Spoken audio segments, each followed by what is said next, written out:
Hello po, this is Teacher Enzyme TV. Tuturuan ko po kayo ngayon kung paano gumawa ng inyong pansariling Gmail account.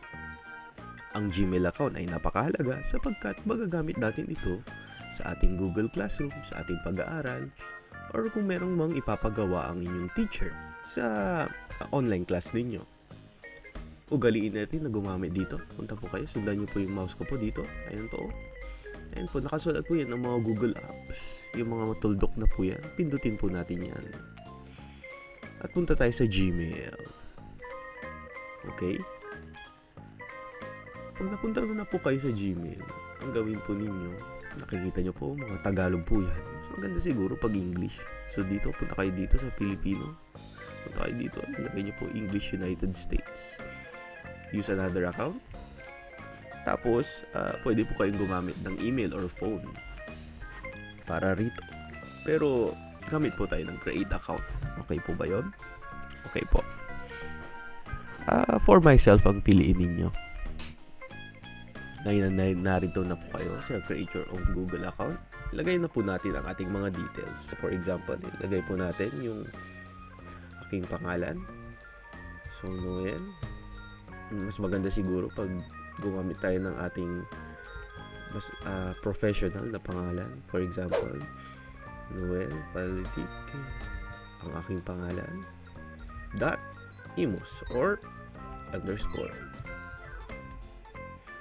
Yan. Dot na lang, mas maganda. 01. Yan. Yung password natin, paghaluin natin yung mga symbol. For example, gumamit kayo ng mga symbols. Hindi ko na ipapakita, pero gumamit ako dito ng capital letter, small letter, number, at symbols. Yan. Ulitin nyo lang. Yan. Tapos, next tayo. Ayan. Kailangan natin ng phone number dito. Why? Halos lahat ng security natin sa Gmail ay alam niyo naman na gumagamit ng phone. Kaya mas maganda pag meron kayong phone. Doon kasi ipapadala lahat ng mga password niyo, lahat ng merong gumagamit ng kung merong nag-hack. Mas maganda pag meron kayong phone. Mas dagdag security ito. Or recovery email address. So gagamitin ko yung recovery email address kasi doon ipapadala yung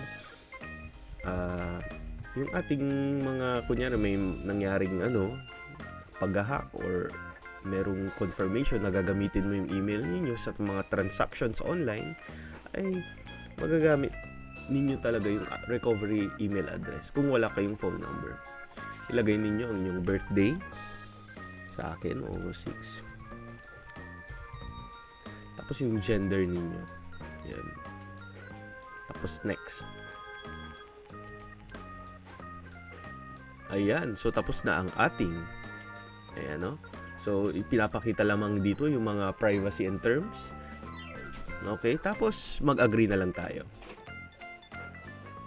At, ayun na nga. Natapos na ang ating email. Meron na tayong email dito. Make sure na i-connect ito sa inyong mobile hanggat maaari. Or sa inyong mga phone ng inyong mga parents. Make sure tandaan ninyo yung password at mas maganda na ilagay ito sa inyong notebook. Ayan. Huwag niyong ibibigay ang inyong email account sa iba dahil maaaring magamit ito sa anumang mga bagay na masasama.